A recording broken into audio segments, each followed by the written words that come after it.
Bapak Ibu Umi Pipik langsung karena mungkin waktunya singkat, beliau maunya ini talk show aja, langsung mau tanya-tanya apa yang Bapak Ibu tanya beliau langsung jawab. Begitu ya?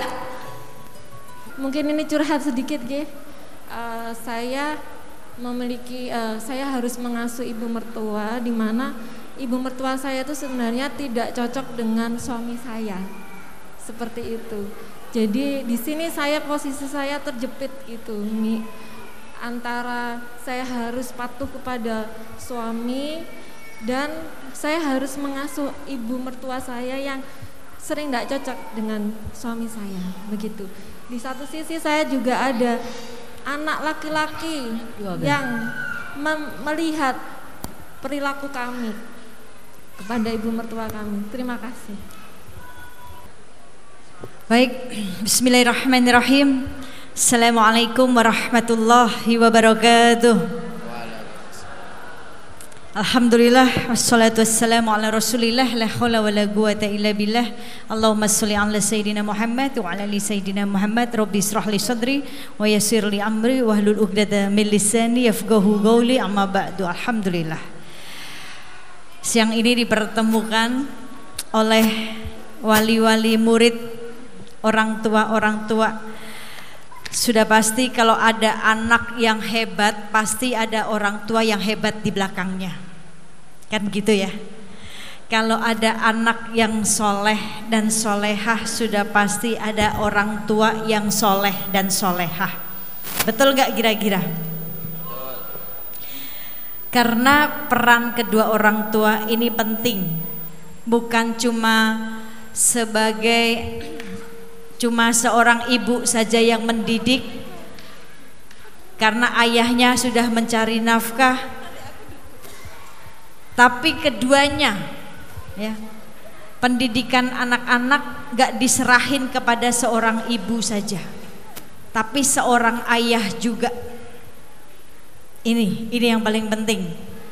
Dua-duanya ikut andil dalam mendidik anak-anak. Dan kalau kita bicara pendidikan anak-anak, kenapa bisa sampai terlambat akhirnya anak-anak di usianya dia sudah dewasa yang tidak sesuai dengan kemauan kita, itu ya. Karena mungkin kita dari kecil tidak membiasakannya.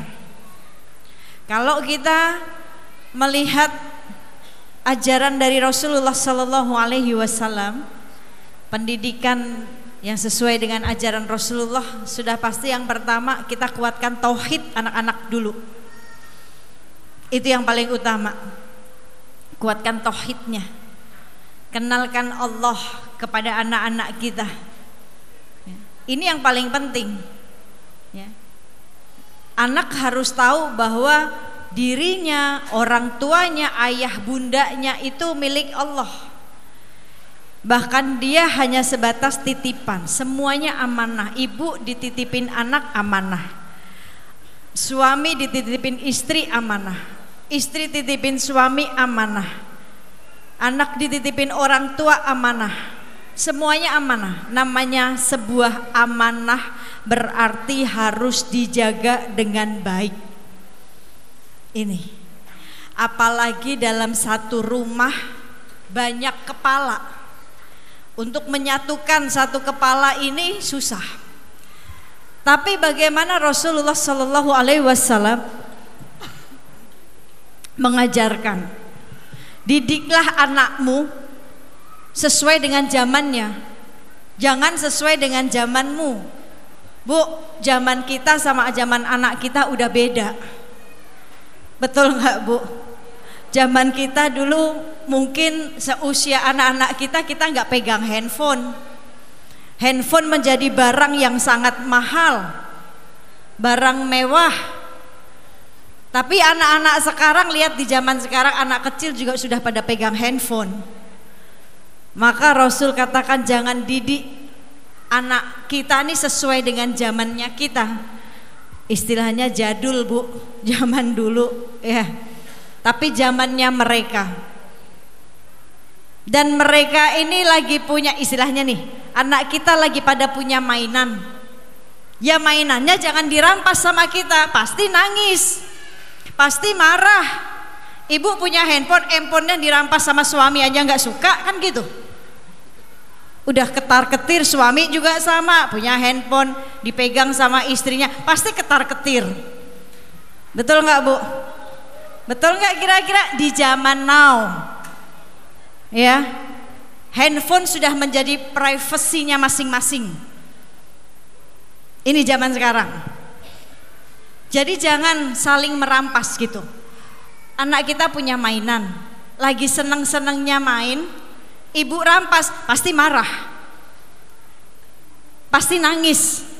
Biarkan dia bermain ya, dengan mainannya sesuai ya dengan apa yang dia mau. Nanti ada waktunya dia bosen Bu. Itu jadi orang tua. Kita kadang sebagai orang tua itu terlalu memaksakan diri kita. Dengan egoismenya kita kepengen anak kita, kamu harus seperti ini, kamu harus jadi ini, kan gitu. Padahal kita lupa. Dulu mungkin kita dipaksa sama orang tua kita. Nak, keturunan kita itu ningrat semuanya. Ya Bu ya. Keturunan kita semua ini darah biru. Ya. Jadi kamu harus, profesi kamu kalau cari suami harus begini, kalau cari kerja harus begini. Dulu kita diatur. Nah sekarang kita nggak akan bisa ngatur anak-anak kita Bu. Zaman kita udah beda, jangan samain. Kita jadi orang tua, kata Rasul nih ya, ajaran yang Rasulullah ajarkan untuk mendidik anak-anak kita, yang pertama kuatkan tauhidnya, bahwa dirinya punya Allah, dititipi amanah sebagai seorang anak, mempunyai orang tua yang harus dia muliakan, yang harus dia taati, yang harus dia berbakti kepada keduanya. Lihat nasihat Luqmanul Hakim. Luqmanul Hakim bukan nabi, tetapi nasihatnya diabadikan di surat Luqman ya, dari ayat 13, 14, 16, 17, 18, itu nasihat Luqman semuanya. Ya bunaya la tusyrik billah, wahai anakku jangankah kamu menyekutukan Allah. Ini tauhidnya dikuatin Bu anak-anak. Nasihatnya Luqman di surat Luqman ayat 13, ya bunaya la tusyrik billah, wahai anakku jangan menyekutukan Allah. Kalau anak kuatin, orang tua nguatin tauhidnya anak ya, ngajarkan anak-anak tentang agama, ngajarin ya Bu. Kalau diajarin berarti kan anak akan mempunyai kebiasaan. Kenapa kita jadi orang tua yang terlambat? Karena dari kecil tidak dibiasakan Bu, untuk urusan akhirat. Ini kan anak masih kecil-kecil nih ya. Kita masih punya anak usia tuh 5 tahun, 7 tahun, 6 tahun, baik laki-laki baik perempuan. Untuk urusan akhirat jangan pakai kata kasihan Bu. Contohnya nih, kita punya anak usia 5 tahun, 4 tahun, 6 tahun ya, belum akil balik memang. Tapi untuk urusan ibadah dari kecil kita tanamkan, dari kecil kita ajak, kita bangunin mereka nih Bu. Nih anak-anak yang masih kecil-kecil nih, yang perempuan, tugasnya ibunya di saat sholat subuh bangunin, nak, ayo nak bangun nak sholat subuh. Jangan pakai kalimat kasihan belum akil balik, masih nyenyak-nyenyaknya tidur. Bu, lebih kasihan mana nanti kalau sudah akil balik, sudah remaja, dia susah bangun sholat subuh. Kenapa? Karena dari kecil gak dibiasain sama bundanya, kan gitu. Banyak sama halnya seperti punya anak laki-laki, tugasnya bapak-bapaknya, tugas ayahnya. Ayahnya mau sholat subuh ke masjid, anaknya yang usia 4 tahun, 5 tahun, 6 tahun, 7 tahun, ajakin, bangunin. Nak, ayo ikut ayah sholat. Dia dibiasakan. Kenapa? Karena memori segitu Bu, lagi mudah untuk mengingat. Dia akan mengingat kebiasaan orang tuanya dari kecil, selalu ngajak dia, membangunkan dia sholat subuh. Ayahnya selalu mengajak dia ke masjid. Itu memori itu akan tersimpan. Urusan agama jangan pakai kalimat kasihan. didik ya. Jadi ajaran yang diajarkan Rasulullah, kuatkan tauhid yang pertama ya, kenalkan Allah, kuatkan tauhidnya supaya dia menjadi pribadi yang kuat, bahwa dia dititipi amanah orang tuanya untuk dia berbakti kepada orang tuanya. Dan ini ada di surat Al-Luqman, surat Luqman. Oke, ini saya menjabarkan dulu ya. Lalu bagaimana dengan pertanyaan ibu tadi, single parent ya? Oh ada. Oh, bagaimana mencontohkan kepada anak-anak, kepada anaknya yang mungkin tadi beliau nggak cocok dengan mertua. Banyak sekali problem yang seperti ini ya dalam kehidupan. Mertua nggak cocok dengan menantu, menantu nggak cocok dengan mertua, ipar sama ipar nggak cocok ya, semuanya. Lalu bagaimana, Bu? Ketidakcocokan itu adalah ujian. Kita nggak boleh memaksakan orang lain untuk suka sama kita. Kita nggak bisa memaksakan semua orang untuk suka sama kita. Nggak bisa memaksakan hati mereka semuanya nih untuk suka sama kita. Kita nggak bisa maksain mertua kita untuk suka sama kita. Tapi setidaknya kita diamanahi oleh Allah ya. Jadikan, didik hati kita untuk tetap suka dengan mertua kita. Kalau mertua menganggap kita nggak cocok, ya udah kita anggap aja kita cocok dengan mertua kita. Kalau dua-duanya nggak cocok, susah, Bu, nggak akan ketemu. Ibu punya puzzle nih, dibongkar, satu puzzle-nya hilang ya, atau dua-duanya ketemu tapi bentuknya berbeda, kan nggak nyambung. Jadi salah satu yang memang harus mengalah. Dalam satu rumah tangga suami istri cekcok terus, gak ada kecocokan. Ya kalau dua-duanya jadi api, terbakar rumah itu. Suami istri mempunyai tugas. Kalau satu rumah dua-duanya jadi api, ya terbakar. Yang lagi emosi, istrinya bantu nenangin. Yang mertuanya lagi gak cocok, menantunya gimana caranya bikin cocok. Sekalipun kayaknya nggak cocok terus, ya udah terus aja. Batu sekeras apapun, Bu, kena air bakalnya hancur, rapuh. Kita punya senjata. Apa senjata kita satu sama lain? Doa. Ibu merasa tidak disukai sama mertua, doa saja, Bu. Punya senjata kan, doa. Doain, ya Allah, saya ini sayang banget sama mertua saya. Dia adalah ibu dari suami saya. Saya kepengen menjadi istri yang berbakti kepada suami. Istri yang salehah itu, dia akan mensupport suaminya untuk bakti kepada ibunya. Itu istri yang salehah. Jangan jealous sama mertua, jangan.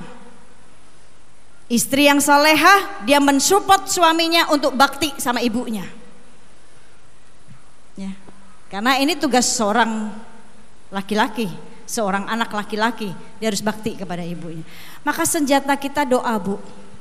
Doanya satu wanita salehah, doanya satu istri salehah sebanding dengan 70 wali doanya. Doa. Bagaimana kita harus mencontohkan anak laki-laki? Kebetulan anaknya laki-laki ya. Kalau kita punya anak laki-laki, Bu, setiap hari anak kita akan lihat bagaimana perilaku kita kepada ibu mertuanya, kepada neneknya. Kalau kita berperilaku tidak baik, membalas kebaikan, membalas keburukan dengan keburukan, anak akan mencontoh. Dan kelak dia di saat mempunyai mertua, jangan salahkan anak kalau dia akan bersikap seperti itu dengan ibu mertuanya. Kenapa? Karena dia mencontoh ibunya. Maka jangan ajarkan anak-anak kita. Apa yang anak kita lihat, segala sesuatunya lihatlah dengan kebaikan. Anak kita melihat, yang dia lihat segala sesuatunya baik. ibunya memuliakan neneknya, memuliakan mertuanya, sekalipun mungkin mertuanya itu nggak suka banget sama ibunya, minta sama Allah saja, Bu. Lihat akhlaknya Rasulullah, nggak disukai, punya haters, dibenci. Apakah Rasulullah balas membenci? Enggak. Karena kalau keburukan dibalas dengan keburukan hal yang biasa. Tapi balas dendam terbaik itu, ya, kita balas dengan kebaikan dan perubahan diri kita yang jauh lebih baik, itu balas dendam yang terbaik. Maka tetap berlaku baik, Bu, ya, di hadapan anak kita muliain, ya, supaya nanti anak laki-laki kita akan melihat dan dia akan muliain kita, Bu. Kenapa? Karena kita muliain ibu dari suami, neneknya, pasti dia akan muliain kita.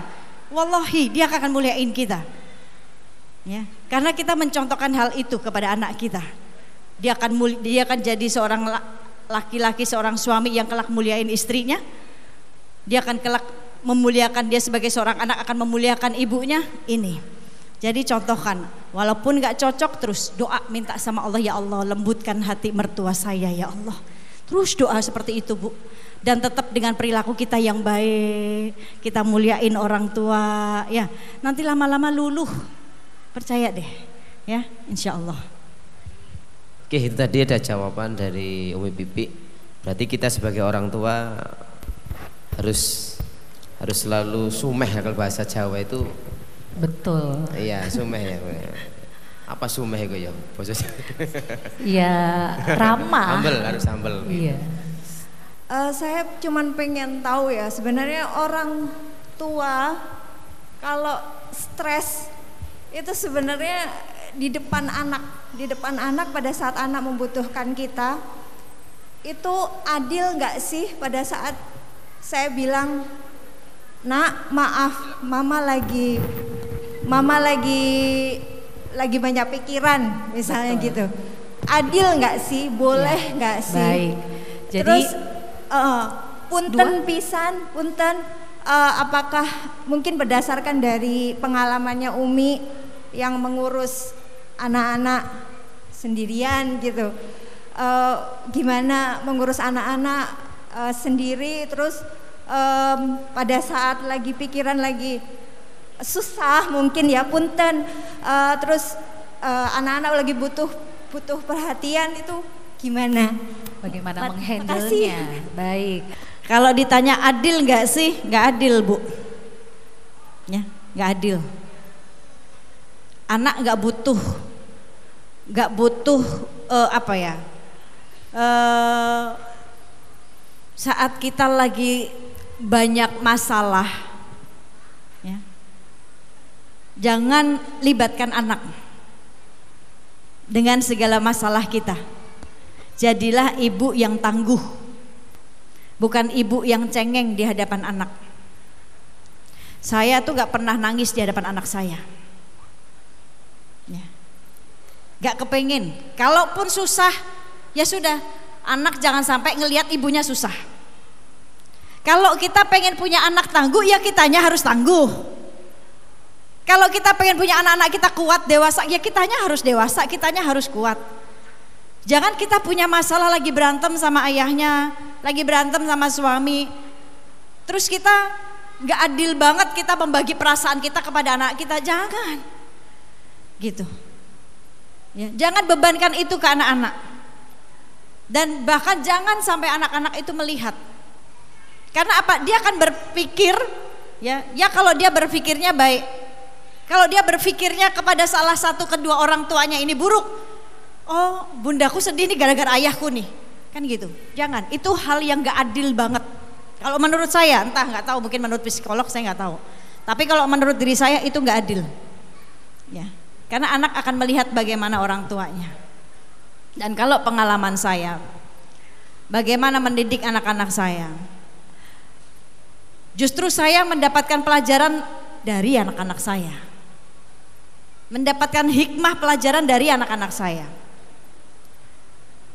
Dengan segala ujiannya, ujian merubah akhlak anak saya, ujian merubah jiwa anak saya menjadi anak yang tangguh, gak cengeng, nggak ngeluh.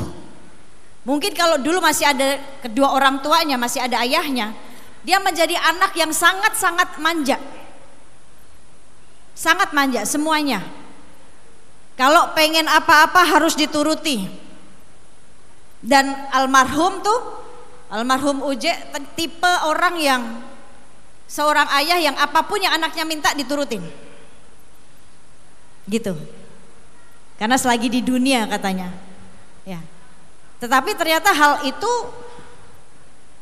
ya ada sisi baiknya kalau kita mampu. Kalau kita nggak mampu kan ada sisi yang nggak baik. Yang akhirnya begitu Allah ambil ayahnya dan nggak di usia dia yang masih sangat-sangat harus butuh banget ya sosok figur seorang ayah. Dan nggak lama dia pun kehilangan sosok figur ayah saya, kakek saya yang dekat sekali dengan cucunya. Sangat-sangat dekat sekali ayah saya dengan cucunya. Anak-anak saya pun juga dekat sekali dengan kakeknya. Kehilangan ya. Yang nangisnya mungkin melebihi saya. Yang sedihnya kehilangannya melebihi saya. Anak saya. Tapi karena dia melihat sayanya nih kuat, sayanya nih nggak cengeng. Walaupun kehilangan pasti semua dirasain oleh semuanya rasa kehilangan itu. Tetapi karena anak saya ngelihat, kenapa aku harus nangis ya? Kenapa aku harus gak kuat ya? Umi aku aja gak nangis, Umi aku aja kuat, Umi aku aja sabar, kan gitu. Ya. Lalu hal yang paling luar biasa di saat Allah berikan ujian 2014 yang rumah saya terbakar. Bukan terbakar, ada yang ngebakar. Saya sama anak-anak sendiri di saat semuanya sedang tertidur, tiba-tiba bangun, api sudah di mana-mana, sudah ngepung kita semuanya. Kalau bukan Allah yang nyelamatin, kalau bukan Allah yang kepengenin kita hidup lagi, kepengenin ngasih kesempatan kita hidup, udah mati semuanya. Tapi disitulah Allah itu dekat. Kita itu butuh pertolongan Allah, Bu. Jadi jangan pada kepedean gak mau minta tolong sama Allah. Apapun masalahnya, mau suami, mau istri, suami punya masalah di kerjaan, jangan kepedean gak mau minta tolong sama Allah. Kita lagi pada butuh Allah. Gak ada orang yang hebat. Orang yang hebat karena ada Allah yang maha hebat. Kita ini ditolong sama Allah semuanya. Maka saat itu begitu terkepung, akhirnya kita loncat dari lantai 2 menuju lantai 1 dan semuanya udah terlihat di depan mata habis semuanya. Disitulah mulai perubahan terjadi dari anak-anak saya. Di saat dia kehilangan semuanya, bukan hanya kehilangan sosok figur seorang ayah, sosok seorang kakeknya, tapi semua tempat tinggal dan isi-isinya, mungkin mainan-mainan dia, barang-barang kesukaan dia hilang habis semuanya, gak disisain satupun. Tapi disitulah saat itu diri saya seperti dapat teguran dari Allah, diingatkan lagi harta yang kita cari mati-matian itu gampang banget buat Allah ambil. Tapi harta yang sesungguhnya yang kelak kamu butuh dengan harta ini, tuh anak-anak kamu. Jadi tolong, nih anak-anak, nih amanah seorang ayah, jangan mati-matian ngejar harta. Tuh mati-matian buat beliin mereka rumah di surga, buat dijadiin anak yang soleh dan solehah. Seorang ibu jangan sibuk saja dengan komunitasnya. Tuh, didik mereka jadi anak yang solehah, yang kelak kalian semuanya butuh doa mereka. Itu bukan harta kita, tapi mereka. Dan saat itu saya diingatkan oleh Allah. Begitu rumah habis terbakar, api masih di mana-mana, semua tetangga baru pada nyiramin. Anak saya Abizar, ya. Bukan anak tertua, dia anak kedua, tapi laki-laki pertama. Saat itu umurnya baru mungkin dia baru kelas 6 SD. Saat itu justru dia yang mengingatkan para tetangga di situ, yang para laki-laki yang sedang nyiramin api. Masuk azan subuh, dia yang ngingetin, om udah biarin aja om, ntar juga mati sendiri, udah gak usah dimatiin, biarin udah kebakar ini. Yo om sholat aja, sholat berjamaah. Saya seperti dikasih hadiah sama Allah. Harta bisa kapanpun hilang. Tapi anak, itulah hartamu yang kamu kelak butuh sama dia. Dia ngajakin orang sholat berjamaah. Dan setelah itu perubahan yang dahsyat luar biasa. Anak saya yang paling kecil Bilal, yang manja sekali, Abi juga manja sama ayahnya, mau beli ini apa dikalbukan. Di saat kita ke mall atau dia butuh sepatu, selalu ada pertanyaan, Umi punya uang nggak? Boleh nggak beli sepatu? Boleh nggak beli mainan? Kalau nggak punya lihat-lihat aja deh. Itu. Kenapa dia seperti itu anak-anak kita? Karena dampak. Satu, dia ngelihat orang tuanya nggak cengeng. Nggak yang, ya Allah nak, lihat nak rumah kita kebakaran nak, ya Allah gimana nih nak. Jadi nggak adil sekali Bu, kalau kita punya masalah kita stres sendiri terus kita libatin anak. Jangan, kasihan mental anak kita. Kan gitu. Dia akan, kita ini figur ayah dan ibu, figur contoh buat mereka. Kita pengen punya anak soleh, ya seorang bapak yang harus ya memantaskan diri jadi ayah yang soleh. Kita pengen punya anak soleha, ya kita sebagai seorang ibu memantaskan diri belajar jadi ibu yang soleha kan gitu.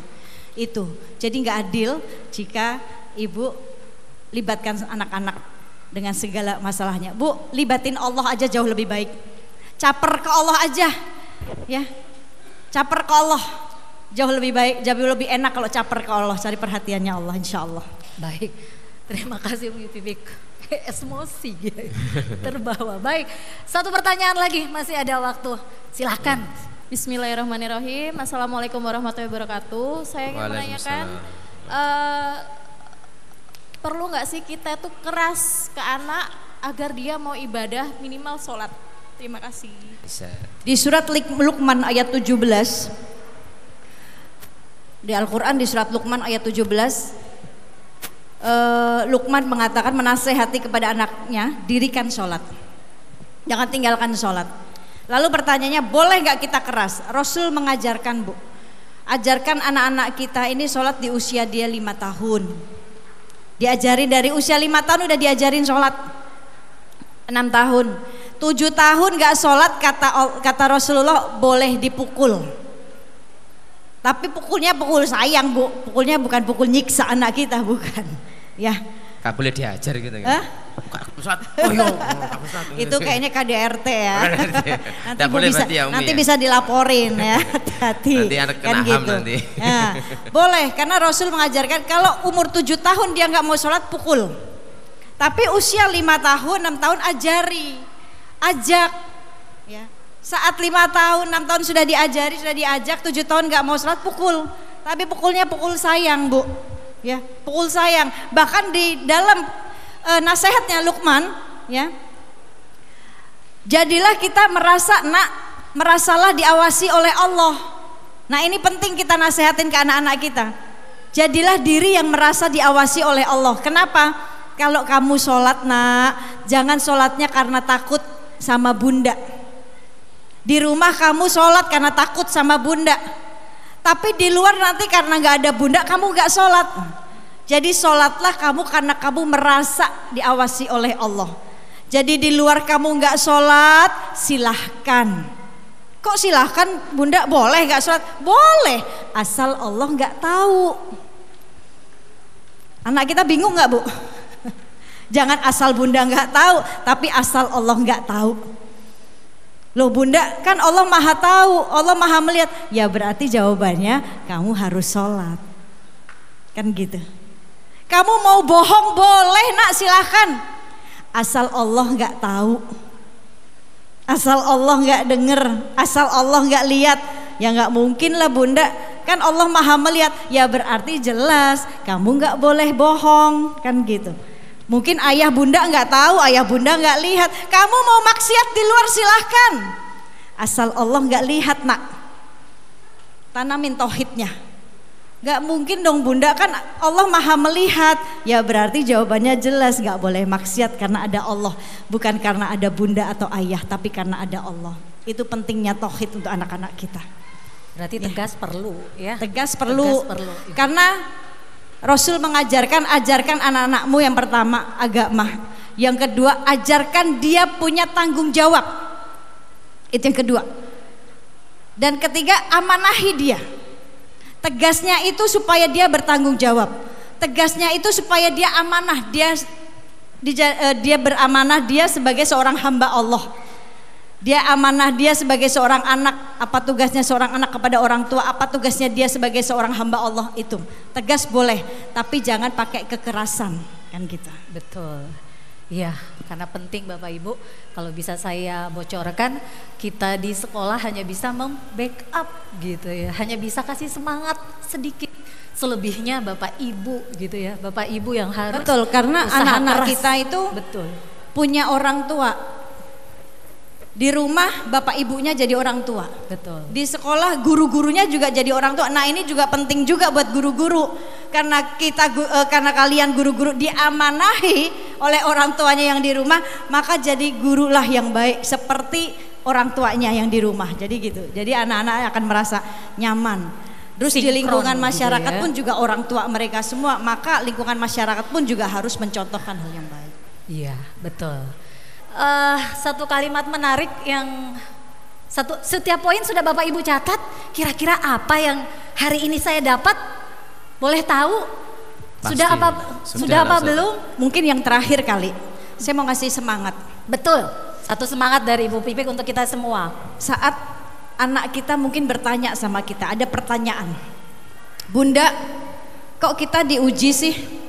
Misalkan nih, seorang ibu akhirnya harus menjadi single parent.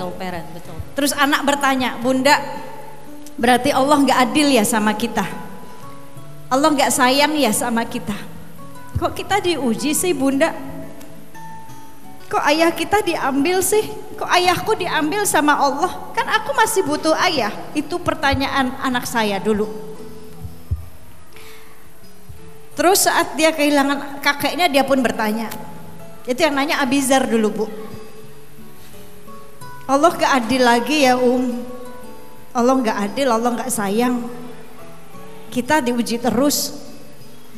Begitu kebakaran rumah, dia kehilangan apapun, semuanya kehilangan. Bingung mau tinggal di mana, dia pun bertanya lagi. Dia sedih sesedih-sedihnya, saya tahu itu. Abizar, dia sedih sesedih-sedihnya. Dia bertanya, Allah nggak cinta ya Kenapa saya di usia saya kehilangan ayah saya, kehilangan tempat bermain saya? Lalu apakah saya harus nangis, Bu? Harus ngeluh ke anak saya? Enggak, itu semakin memperburuk mentalnya. Tetapi jelaskan ke anak-anak. Saat itu saya menjelaskan, Nak, Allah tuh cinta. Kalau Allah cinta sama hambanya, Allah akan kasih ujian. Karena masuk surga itu gak gratis, Nak. Kamu mau masuk nonton konser aja gak gratis, harus beli tiketnya. Masuk ke surga gak gratis, diuji dulu sama Allah. Tapi dari ujian itu Allah kepengen kita ini kuat. Kenapa kamu yang diuji? Karena Allah tahu kamu jadi anak yang kuat. Allah pengen ngelihat kamu kuat. Ibaratnya nih, ada wortel. Ini Umi kasih lihat, ini ada wortel, ada telur sama biji kopi. Ibarat benda. Ini ada wortel, telur dan biji kopi. Kamu mau jadi seperti apa? Apa yang mau kamu pilih, yang kamu contoh? Apakah kamu akan menjadi seperti telur yang tadinya telur ini kuat? Kamu jadi manusia, jadi anak yang kuat. Tetapi begitu dihantam dengan ujian, lihat telur yang tadinya keras dibanting, pecah. Apakah kamu mau menjadi anak yang saat kamu tadinya kuat, begitu kena hantaman ujian kamu lemah? Tapi lihat telur, saat dia diuji, dia diproses dengan air yang sangat panas, dimasak, telur itu menjadi keras, kokoh. Kulitnya saat dibanting hanya retak saja. Lalu wortel, Nak, Wortel tadinya keras nih, tangguh kokoh, susah buat dipatahin, bisa pakai pisau. Tapi lihat, si wortel saat diuji, dimasukkan ke dalam air, diproses, direbus, nih wortel jadi lembek. Apa kamu mau pilih seperti wortel? Atau biji kopi nak? Lihat biji kopi, belum jadi kopi aja nih biji, manfaat, menetralkan aroma kita saat kita kebanyakan nyium parfum. Cium biji kopi, netral. Apalagi diproses nak, saat diproses dia mau diminum harus ditumbuk dulu, dihancurin dulu, dihalusin dulu, terus ditumbuk nak. Ya, baru diproses, dimasukin air, direbus, menguap. Belum diminum saja aromanya wangi. Yang gak suka kopi, nyium aroma kopi aja suka, wangi. Kamu mau pilih yang mana di antara 3 benda ini? Kalau Umi saranin, pilihlah biji kopi. Good job. Betul? Dengan hantaman apapun, kita gak perlu saat kamu dihantam sana sini, dicibir sana sini, kamu cuma punya 2 tangan buat nutupin 2 telingamu, gak mungkin buat nutupin semua mulut-mulut di sana. Tapi biji kopi yang hitam tapi wangi, jadilah orang yang wangi di hadapan Umi dan di hadapan Tuhanmu itu. Terima kasih. Surprise, tepuk tangannya. Tepuk tangan yang meriah. Iya, Bapak Ibu, ayo dari kisah inspiratif Umi Pipik, jangan kita hadir, mumpung secara fisik kita ada untuk anak-anak kita. Mulai hari ini, mulai detik ini, jangan pernah lepaskan bonding dengan anak-anak, ya, karena harus lebih survive, ya. Kalau yang diambil 1 aja survive, kenapa yang 2 tidak ada buat anak-anak, begitu, ya, Bapak Ibu. Untuk yang Bapak khususnya, silahkan ya mengisi waktunya kebersamaan dengan anak-anaknya, lebih menghargai waktu dengan anak-anak. Saya rasa begitu ya Umi. Terima kasih banyak Umi Pipik sudah hadir. Ya. Dan ayah sedikit, bunda juga yang sudah hadir. Hebat-hebat ini ayah bunda. Tepuk tangan untuk kita semuanya. Iya. Ada 1 buat bapak-bapak nih. Ya. Satu dikit buat aja buat bapak-bapaknya. Bapak-bapak ini. Jadilah seorang ayah yang jangan hanya sibuk dengan nafkah, mencari nafkahnya, menjadikan mencari nafkah itu sebuah beban, jangan. Akhirnya menghabiskan waktunya dengan pekerjaannya hingga lupa. Bu, kita bersyukur kemarin dikasih pandemi, yang semuanya kerjanya di rumah. Ya, yang kantor kerjanya di rumah, akhirnya ngumpul semuanya sama anak. Yang akhirnya sholat berjamaah. Terus anaknya ngimamin atau ayahnya nyuruh, coba dong ayah pengen tahu hafalanmu. Ternyata ayahnya terkaget-kaget melihat hafalan anak-anak. Kemana aja ya? Iya, betul. Ya, kemana aja. Lalu coba seorang ayah, apakah jangan sampai kecolongan? Apakah anak laki-lakimu saat akhir balik mengatakan kepadamu, ayah, aku sudah akhir balik, aku sudah mimpi basah. Kalau kalian para ayah tidak mendengar kalimat ini, berarti kecolongan. Karena menjadi ayah yang sibuk, anaknya lebih cerita mungkin kepada temannya atau gurunya. Maka jangan sampai waktumu kelak dengan anak-anak ini sia-sia. Kecolongan. Karena saat salah satu dari kita kehilangan, kita akan menyesal. Ya, gitu. Betul. Jadi quality time, manfaatkan waktu dengan anak-anak. Baik, terima kasih banyak Umi Pipi. Sedikit tapi insya Allah menjadi semangat kita ya untuk hari esok dan seterusnya. Amin.